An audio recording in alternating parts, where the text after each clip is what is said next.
Today I have Dr. Melillo. I've had some great guests on. This one is extra special for me because my daughter has autism. I've been to so many doctors all over the place and didn't really have a whole lot of hope until I came across his book. It helped me so much. Disconnected Kids. This is a great man. I love what he's doing.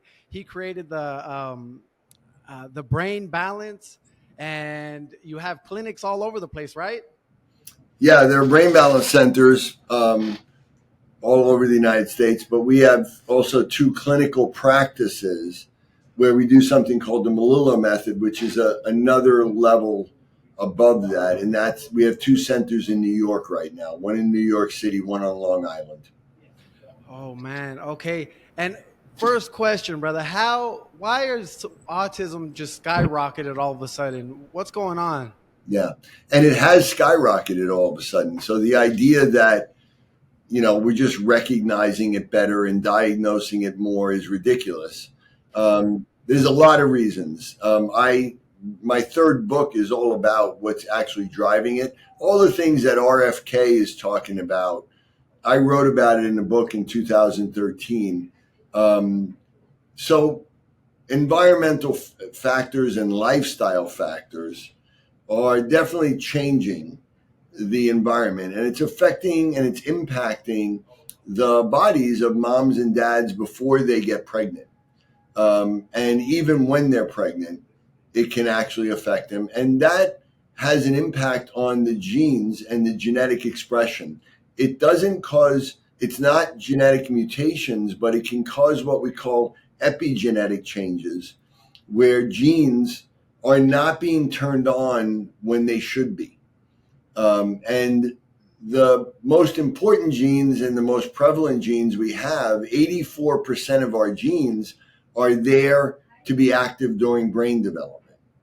And these genes are the most sensitive to what's ever happening in our environment around us.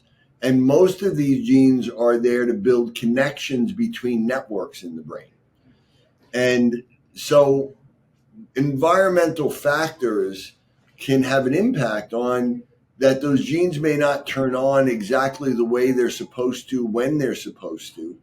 And that can alter brain development, the schedule, and altering the way our brain develops in humans has a huge impact on the ultimate development of cognitive skills like speaking and attention and learning and reading. Yeah, like in your book, I believe you say that they should be walking about 12 to 14 months. Is that correct? 11 to 13 months they should walk. At 11 to 14 months, every kid should walk a few steps. They should say a few words clearly, and they should point and have good eye contact and have joint attention, waving, that type of thing. And then once they get those, they should never lose them. If they don't, it's usually because these certain reflexes that should be leading them through movement and development are not coming on, and they're not going away when they're supposed to. And then that can be tested for, right? That's what we can look for. And that's, one of my main areas of research that I've written more than anybody in the world is something called retained primitive reflexes. What are the retained primitive reflexes? Can you explain that a little bit? Sure. Need to give some context. Yeah. So I said before, the human brain is unique in its development. And that's why milestones matter. And that's why we have these things called primitive reflexes. Yeah. So the first thing is, we have a big brain. We have the biggest brain per body size of any primate. Yeah. But we're also the only primates that stand upright. So to do that, we've had to make our birth canal very small. So we have a really small birth canal and a really big head. That's a problem that no other animal has to deal with. Chimpanzees have a head, their brain is the next biggest to ours, but they have a head that's 4 or 5 times smaller than ours, and they have a birth canal that's bigger. So they don't have to worry about any of this. So we have had to, in our genes that build our brain, we've had to restrict them from growing too soon. We have to keep our brain relatively small in the womb. And when most animals are born, their brain is almost adult size. Yeah. Our brain is only 20% of adult size when we're born. That means that almost 80% of our brain growth and development happens outside the womb. From what age to what age? From 0 to, our brain is still developing for up till 40, but even that, in the first year, right, when we're talking about when they're going to walk and talk and point. Yeah. So 80% of our brain is happening outside. That means that any little deviation from the optimal development has a big impact, because our brain has a really long growth of development.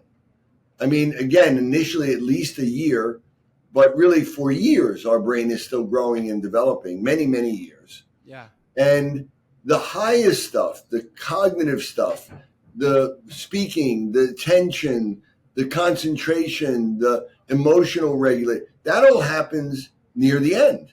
So any little deviation in the beginning has a big impact on the end result. And that is, people are not told that. People are told it doesn't matter. You miss a month, a baby's a month late in something, that may seem like not a big deal. But a month now may be a 10-year delay later on in life. Okay? You're the first person I've talked to a lot of pediatricians. Sorry to cut you off. I've talked to a lot of pediatricians, and I've never heard any of them say, like you say, that from 0 to 3, the right side of the brain is developing, right? And then it's from 3 to 6 is the left side, then it back and forth.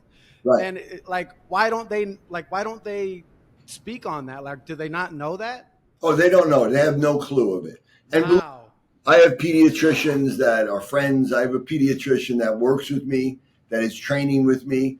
And I've gone through this with them, and she says, I don't know any of this. I didn't learn any of this. That's scary. Neither does a pediatric neurologist, by the way. Most of them don't know it either. Yeah, I've been to a couple, and yeah, they haven't said anything. Right. But pediatric neurologists do look at the primitive reflexes, Yeah. but only for the first year, because they assume they automatically go away. And at the end of 1 year, when a child is walking and talking and pointing, they should go away. They should be gone. But if they don't go away, they're called retained reflexes. And that's been, my area of research. I've written more about that than anybody in the world. I'm the only one that's done a large randomized age-match controlled double-blind study on retained reflexes in children, adolescents, and adults on the autism spectrum. We've published like 10 papers in the last 3 years alone. I have over 100 publications, but and listen, one of the reasons why I got a PhD in developmental cognitive neuroscience is I knew that looking at development of the brain was the key. And I wanted to understand it and study it at the deepest level. And of course, most doctors, most people out there, very few people have studied brain development to the degree that I have. So, they don't understand this, but this is why I'm out there trying to educate people. But when you really understand it, you realize how important it is. Yeah, and you say it's reversible, and after all the studies you've done, and you have a lot of results, right? Like, why does the mainstream not look into it? Why do you think that is? Well, one, they don't understand what the problem is. And I think, most people are overwhelmed by neuroscience. It's a lot, right? And understanding the brain and understanding autism in particular, it seems so mysterious and overwhelming. And it is mysterious, right? But that's why I've spent 30 years trying to understand it. And most doctors, they see all these things, the stimming, the tics, maybe, aggression, self-harm, eczema, autoimmune issues, dietary issues, detox issues, all of these things. And they just look at it like, wow, they feel like it's impossible to really understand it. And so they don't. And they just kind of try to keep parents calm. They tell you, and they just say, listen, you just got to learn to accept it. But if you understand, they don't understand what the problem is. So if you don't understand the actual problem, then you really don't understand if you can get it better or not, Yeah. and you really don't understand what the outcomes should be. And that's why. But they're just trying to say, they just say, listen, it's autism. Just accept it. There's nothing you can do about it, Yes. and just accept your child. And Yeah. that's And they're what you pretty want much to they're accept just your child. fucked. Yeah. That's what I've had plenty say about my daughter. I'm like, so in other words, she's fucked.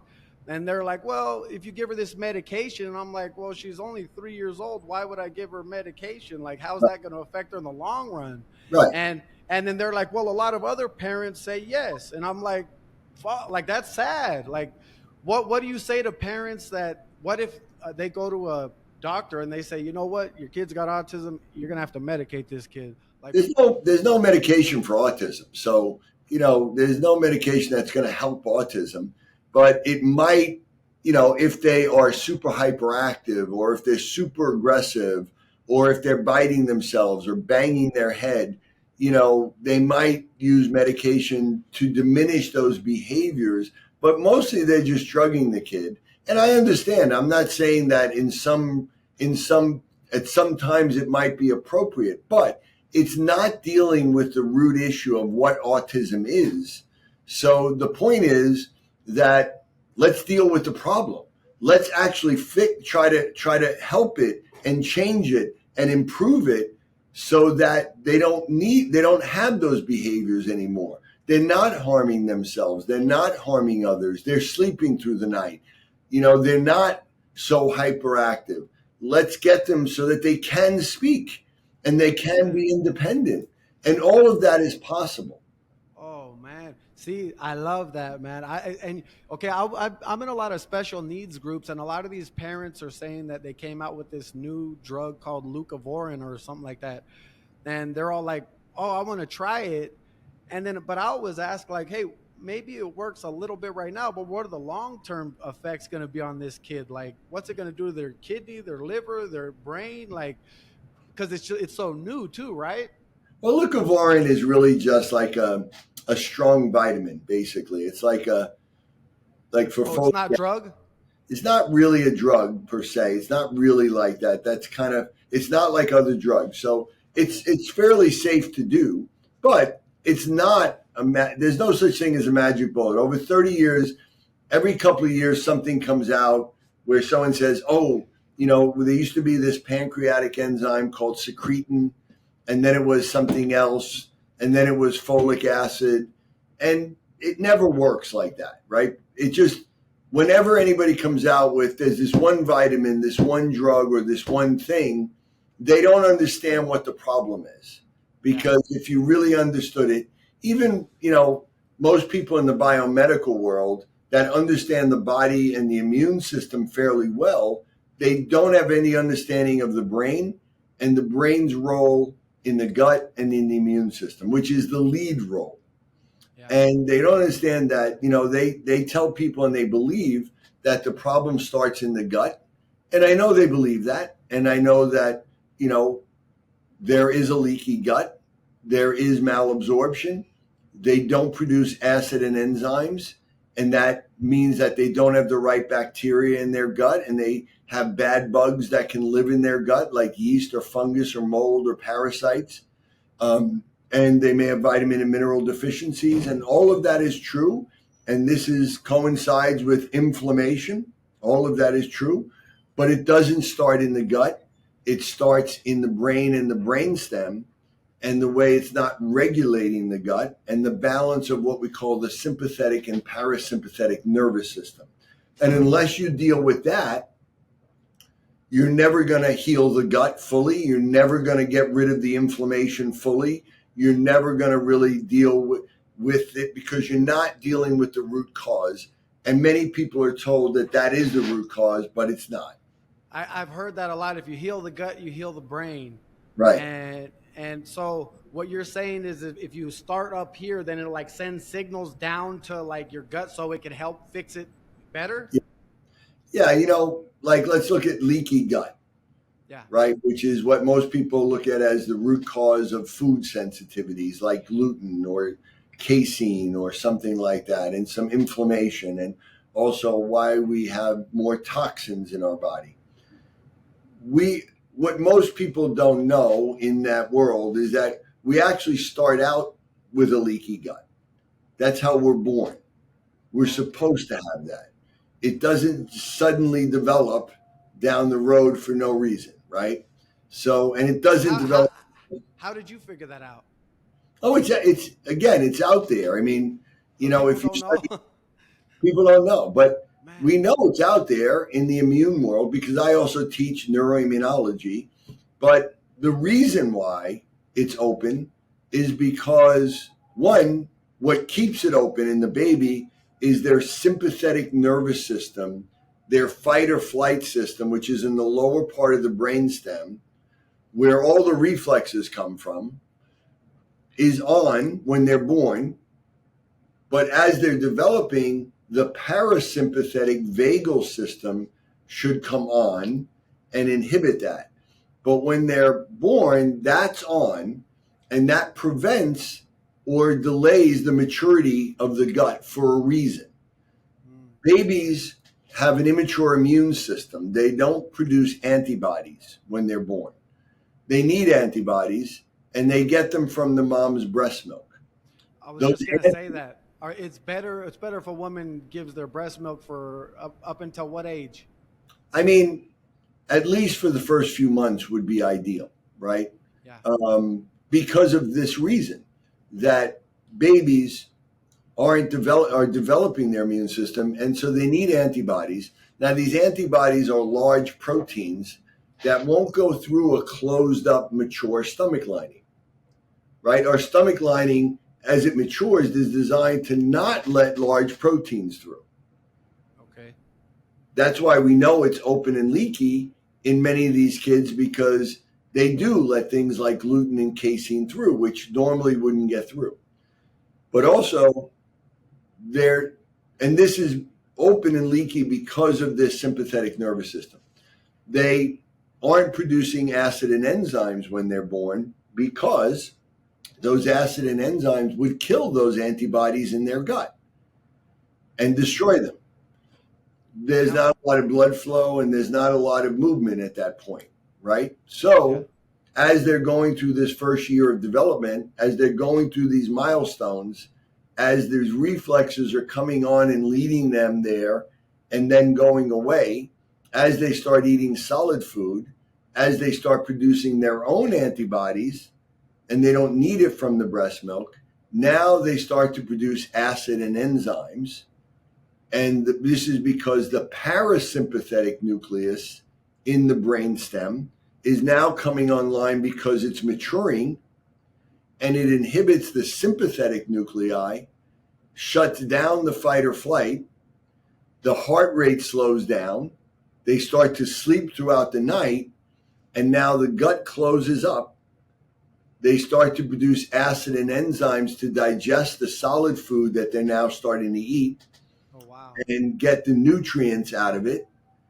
That produces the right pH balance in the gut, so it promotes good bacteria and kills bad bacteria, fungus, yeast, mold, parasites. That should never be able to exist in our gut. It also degrades toxins so that we don't have a lot of toxins in our body. And what we see is that they start to increase blood flow. So now they absorb vitamins and nutrients and amino acids to grow their brain and their body. Yeah. And they start to move that waste along so they're not constipated. What we've been able to show and prove is that that's not happening in most kids with delays, especially in autism, and especially if they have these primitive reflexes there. Because if the reflexes don't go away, that parasympathetic nucleus doesn't come online. And so therefore they move forward and they have a leaky gut. They have, lack of digestive enzymes and acids. They do have bad bugs living in their gut. They do have inflammation. They do have malabsorption. They have constipation. but it doesn't start in the gut. It started in the brainstem. And the Wow. answer is not just to eliminate those foods and give them vitamins. All of that is needed. All of that helps, Yeah. but that's not the final solution. Wow. So what about women that can't produce breast milk? What would be a good option for them to do? That's a difficult one. Fortunately, babies do get antibodies from the placenta when they're in the womb. So they do have some antibodies that they have, even though they're not producing them. Yeah. But that's one of the reasons why being able to breastfeed is important. But trying to keep the child. Most kids are still their immune system will be okay enough.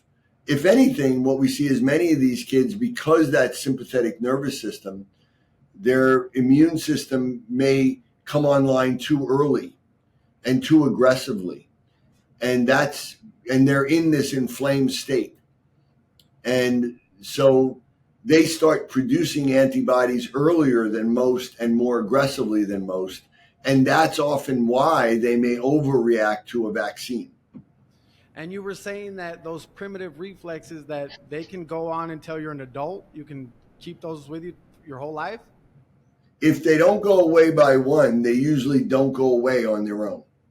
And they'll Wow. and they'll be there forever. And I've examined thousands and thousands of really high functioning adults. And many of them have had different levels of reflexes, some of them, all of them fully there. So even an adult, if they go through your exercises and get rid of those primitive reflexes, it would help their health.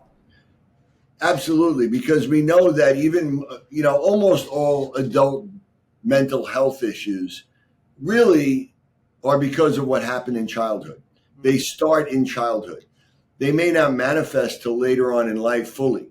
Like schizophrenia may not show up till the 20s, but we know that it starts in childhood. And that actually there have been studies saying that if you look at like twins, identical twins, one who develops schizophrenia in the 20s and one who doesn't, if you go back and look at videotapes in the first few years, even untrained people can pick out the one that's going to end up with schizophrenia versus the one that won't, Wow. because of the way they don't move in a normal, smooth way. They couldn't crawl normally, or they weren't hitting these milestones, or they moved or walked in an awkward way. And you could see it right from the beginning. But that may not fully manifest until the 20s. Bipolar may not show up until your 30s. But all of these adult mental health issues usually are just an exacerbation of things that were there earlier that never went away. And again, they're all developmental. And in many cases, it really starts with those primitive reflexes being there, and this imbalance that creates in our brain between the networks in the right and left side of the brain. So what I understood when I was reading your books, that if you can balance out that imbalance, if you can figure out which side's a little bit more imbalanced than the other, and you can balance it out, then the connections will be going on and they can have a happy, independent life. Absolutely. There's nothing, again, the vast majority of children and adults I work with, there's no injury in the brain. People talk about autism as a brain injury. It's not. That's one of the reasons why it's so mysterious. Because when you do MRIs or imaging of brains, like we've done in our studies, they often look pretty normal. Yeah, We, go ahead. Sorry. yeah, we just see that their growth looks a little off. But, most of the kids I see, they've had MRIs, they've had EEGs, and they're perfectly normal. They've had genetic testing. They're perfectly normal. They don't have genetic mutations. So again, what's the problem? It's this growth imbalance, but why can't we change that? I mean, there's nothing preventing it. If there's a brain injury, if there's a genetic mutation, then there may be some challenges there, right? Yeah. We can still usually improve that. But in the vast majority, 95% of the cases we work with, there is none of that. So why can't we change it? Wow. Yeah. See, in a lot of these special needs Facebook groups, I mean, there's parents that are fighting to the death. If someone says, "Hey, I'm looking at this, I'm looking at that to help heal my son or my daughter," no, something's wrong with you. You need to accept your son. And it's like, hey, you're gonna fucking die someday. I want to make sure my daughter's as independent as possible. Right. Like, why the fuck would I just say, "Oh, let's just see how it goes"? Like, why wouldn't we look for solutions? Well, this is the thing. The neurodivergent movement has been good in many ways.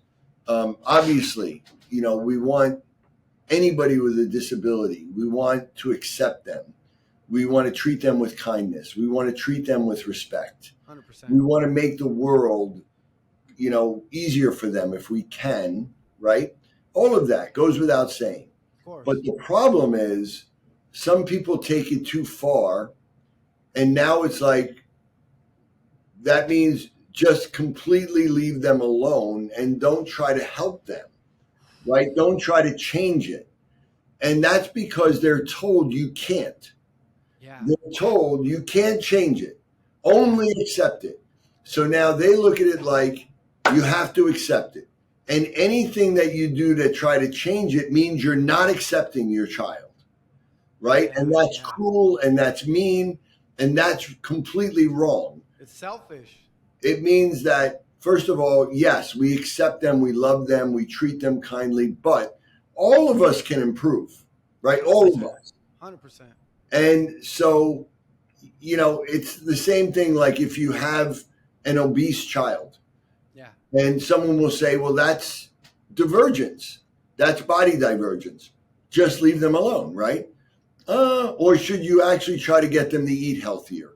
Yeah. Or maybe not eat, overeat, right? Or something like that. Would that be good? Yes, I accept the child as they are and as they look, and I love them. But can we maybe get them healthier? Is that for their future? Right. Is that a bad thing? No, I think it's abuse if you don't. 100%. Right? We get these kids, and I work mostly with non-speaking kids, and we have ways of working with a letter board where these kids are all geniuses, all of them. Yeah. All these kids with global developmental delays or intellectual disabilities. I'm telling you, these kids are geniuses, but they're so disconnected from their body, they can't show it. But it's all there. All the words are there. They know it all. Yeah. And, and even if you read books that many of them have written in adulthood, they say, I couldn't feel my body. I couldn't control my body, but I knew everything. And I knew that I was smarter than most people my age, but I couldn't show it. And so, the idea that they're there and that they are actually in there. And when they have an ability to communicate with letterboards and they start like fluently telling them what's going on, they say over and over, please help me speak. Please, I want to speak. Wow. They want to speak. Gave me the chills, man. So now you have people out there that would say, leave them alone. Like, just accept them and don't speak. But they are typing, I want to speak, help me. So who should we listen to? Right? Not the parent. No, the parents are saying, I want my kids to speak. Please. Oh, good. Okay. Oh, good. Right? Yeah. But there are other people or other parents that are saying, no, leave them alone. Or people in high functioning autism that can speak. Yeah. They say, no, leave us alone. We don't want help. That's not what they say. Yeah. So can't we try to give them a voice? And the great thing is we can give them a voice without taking away their genius. We're not trying to change anybody. We're just trying to make them the best version of themselves, as we should with anybody, with any child, right? 100%. So that's where the neurodivergent movement, I think, has gone too far into that end of it to say that don't give them any medical help or assistance in any way. Plenty of parents that exactly what you're saying, where they say, some are looking for help and some say, well, my kid likes to be on an iPad for 12 hours a day and eat chicken nuggets from McDonald's every day. So that's what makes him happy. So I'm just going to let him be happy. And what is that going to do to the future of the child? Right. It's going to be devastating for their health. But also, I will tell you that many of these kids will tell us that all of this repetitive action stimming and like scrolling through YouTubes and watching the same video over and over, they actually tell us they hate that video. They don't want to be watching it. What? Yeah, there's literally, they describe this kind of battle going on in their own brain where one part of their brain is telling them to do something and the other part doesn't want to do it and wants to stop them from doing it, but the part that makes them from do it is too strong, and that's the Wow. left brain. And Wow. and so, I mean, literally, we have these kids that will describe to us on their own this raging war between their left brain and their right brain. They even say that. They even type that out. When that's happening, does that mean that the right side or the left side is more developed? The right side is underdeveloped in autism, and the left side is overdeveloped. Okay. And it should be in most people slightly the other way around, where they should be balanced, but that right brain should be a little bit more in control. And in what we see is the opposite. And so, we literally they'll be doing things over and over, and again they'll be on the iPad, and it actually stimulates them, or it overstimulates them, Yeah. and it activates their left brain even more. Obviously, eating chicken nuggets all day is very, very unhealthy. But it's like saying, if you have a typical kid and they love McDonald's and they want to eat McDonald's every day, so that makes them happy. So I should give them McDonald's every day. Would that make any sense? And Not to just me. and because they're autistic, you're not gonna be concerned with their overall health at all. Well, see, and I feel like, especially because my daughter's autistic, need to be extra careful what she's eating, right? Exactly. Yes. Yeah. I mean, it's scary when I hear, because I ask a lot, because I go to I take my daughter to equine therapy, the horse therapy, and I've crossed paths with a lot of people there, and I always say, "Oh, what does your kid eat?" I like to exchange information, and a lot of them are like, what do you mean?" And I'm like, "Yeah, like, what do they fucking eat? They eat chicken nuggets and stuff," and it just blows my mind how often that's the answer. Now, what I will tell you is I understand a little bit because you have to look and say, why do they only eat chicken nuggets? Or why Why? will they only eat two or three foods? And if you don't give them that food, they would literally not eat. They will go days without eating. And that's the fear of a lot of these parents. And it is a real fear. And I understand that. But Yeah. why is that? It's because an area of the brain on the right side called the insula regulates something called interoception. Mm. And this is a sense that should be in babies from the beginning. They should be able to tell us when they're in pain, when they're hungry, when they're thirsty, when they're hot, when they're cold, when they need to be changed, when they're tired. And smell and taste are in there. And it all starts in this right side of the brain. Yeah. We know most kids, especially those that are non speaking or low speaking, they have very poor interoception. They usually have an unusually high pain threshold. They usually don't feel hot or cold to the degree that other kids do. They may not feel tired, so they may not sleep. They don't feel when they have to go to the bathroom, so they may not be able to be potty trained fully. But also, they don't feel hunger and thirst at a typical level. And they may look like they eat a lot, or they may overeat or overstuff because they don't feel full. Yeah. But if they don't feel full, it also means they're not really feeling hungry. And so some kids may undereat. You have to constantly remind them to eat. They won't request food. Some kids will overeat because they don't feel full. But either one of them are not really eating because they're hungry. Many of them eat as a stimming behavior, or it becomes an OCD behavior. See, And my daughter thinks about food all day. When you And say she, thinks about food, what does that mean? Thinks like, about. all day she's like, hey, like, what's up with this? Like, she's asking me for food all day, Is like, it a all day. variety of food or is it only certain foods? She likes, she'll ask me for banana, for blueberry, for chicken hearts. She loves chicken hearts. um yeah, she asks for a variety. Carrots, she loves carrots. And uh will she eventually get full? Will she feel full, or does she eat more than you would think that she would for her age? A lot more. yeah, and she's skinny too. Yeah, because she's overeating, but she's not absorbing the food, So right? what can I do about that? You have to change her brain. She Okay. has to be able to feel it. But that's also the same area that has something to do with why they're not speaking. Yeah. It also has something to do with why they're not regulating their immune response and why they have chronic inflammation in their body. That same area of the brain. So that's why, I understand with parents that just trying to change their diet may literally be impossible for some people or next to impossible because that child is so OCD because they're not eating because they're hungry. So eliminating, just taking the food away from them like you would a typical kid and say, well, when they get hungry, they'll eat. They won't. They'll go days and they could literally, have their body shut down. So the parents in a tough spot because they're like, they'll only eat chicken nuggets. And if I don't give them chicken nuggets, they won't eat at all. Yeah. Some of them will say, I've tried it. I've gone a day and they won't eat. So what am I supposed to do?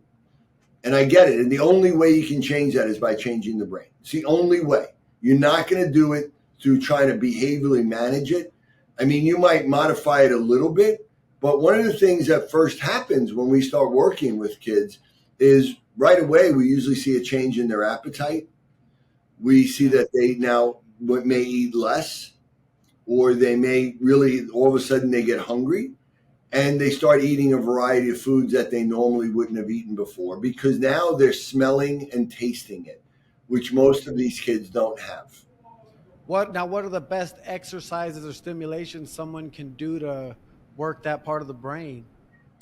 You know, there's a lot, and they should read my book, Disconnected Kids, if they want to get 100%. an idea. The third edition came out last summer, and it's pretty updated with my research. Yeah. I do a lot of examples on Instagram and on social media. But it should the best way is for us to see the child or see the parent or the adult and really examine them to design a program for them. I To saw that you guys have a brain mapping thing, right? What is Yeah, that? yeah, we have two ways of doing that. We do what's called QEEG, and we have a wet cap where you do it with gel, and it's a cap, like a elastic cap, and that read brainwaves. But now we have this real cutting edge tool that is a dry cap that we can put on the head, and in that dry cap are lasers Okay. that we can program, and we can use that not only to read the EEGs, but we also can do what's called neurofeedback, which is another form of therapy that we do, but we don't usually do that until later. That's not a first step treatment. I wouldn't recommend that. But so that's a really cutting edge tool that very few people have at this point. And I've been asked by the company they really want me to give them some insight and advice, and we're actually doing research with it in my lab right now to really look into it and understand it even better. Oh wow. Because it gives you more of a pinpoint on exactly where things are happening in the brain. Yeah, so we can actually see what's happening in the brain. We can actually get, it gives us pretty good neuroanatomical ideas of where we're at. Yeah. It can give us a window into maturity of the brain or Wow. imbalances. It looks at everything from a right and left side so we can see. It looks at connectivity. It looks at heart rate variability, which is the balance of sympathetic and parasympathetic. So it's a pretty neat tool right now. We're still working with it, and there are things that we want to tweak with it, but it's a great tool that we can use, and it's a little bit more convenient because we don't have to get gel in people's hair. What states are you guys in? What are all the states you guys are in? Well, right now, what we're talking about here is only in the Melillo method centers. Yeah. None of this is in brain balance, right? Brain balance is a whole different model. Yeah. It's really more, and it's not for, mostly when I designed it, it wasn't for, non-speaking or adults or for more severe issues. And they're non-medical. In the centers we have in New York, which is in New York City and Long Island, we have all these cutting edge tools. It's healthcare related centers. We have doctors and therapists here, highly trained people. We do lab work. We look at everything. And we use much more cutting edge tools, and it's designed for the most severe issues in children, babies, and adults. So, we have 2 centers in New York and on Long Island right now. Okay. Now, would it help if they got like an allergy test on their kids, like for food? Does that help? Again, traditional allergy tests are usually pretty useless, but if a child has a peanut allergy or a dangerous allergy, you want to know it. But most kids don't have that. The vast majority have what we call food sensitivities. Okay. And that's different. So if you're talking about a gluten sensitivity or dairy or soy or chocolate or, that they should be a blood test to look for antibodies against that food. And the antibodies are IgG, IgA, and IgM. Allergies are IgE antibodies. Okay. Sensitivities are more IgG antibodies. So the traditional allergist, people will go and they get a food allergy test and they'll say, well, your child doesn't have an allergy against dairy or gluten or any of that. And that may be true. They don't have IgE antibodies, but they don't check for the other antibodies most of the time. If you check for the other antibodies, they're there. And they can be there at a very high level. And they don't produce an allergic response. They produce an inflammatory response. But again, why do they have these food sensitivities? Why do they have these antibodies? It really comes down to the brain and the brainstem development and the way the right and the left brain regulate or aren't regulating the immune response. Okay. And now what about a parent right when they get a diagnosis? What would you say the first steps? They just got their kid just got diagnosed with autism. It's completely new to them. It's their only kid. What should one do? What would be the best steps? First thing, they should read my book because I think 100%. I think it's the most comprehensive book, and especially the new one because we put in like 2 new chapters about primitive reflexes. After reading your book, when I'm out and about with my daughter, before I was just thinking like, man, how the fuck can I help her? Food and therapy. But now after reading your book, I'm always thinking, oh shit, this is stimulating the left side of her brain, or this is stimulating the right side of her brain. And I take her like rock climbing and I'm like, oh, all of this is stimulating her brain. So anybody, I'd say that's probably number 1 too, man, because your book has really been huge for a lot of us, man. But number 2, they should see somebody who's been trained by me or bring them to us and let us do a proper exam where we can really see if these reflexes are there, the severity of the reflexes. We can determine if this is a right brain or a left brain deficit, the nature of it, and that we can design a program that is going to help this child as soon as possible, which includes, looking at blood work to see if there is, and we do a finger prick test, so we don't have to draw blood. We may do that down the road, but we do they should get a comprehensive examination by somebody who understands. And if somebody tells them there's nothing you can do, the milestones don't matter, and just accept it, don't listen to anything that person has to say because medication. And listen, medication, it depends. It depends on the situation. But if they tell them that your only choice is to medicate your child,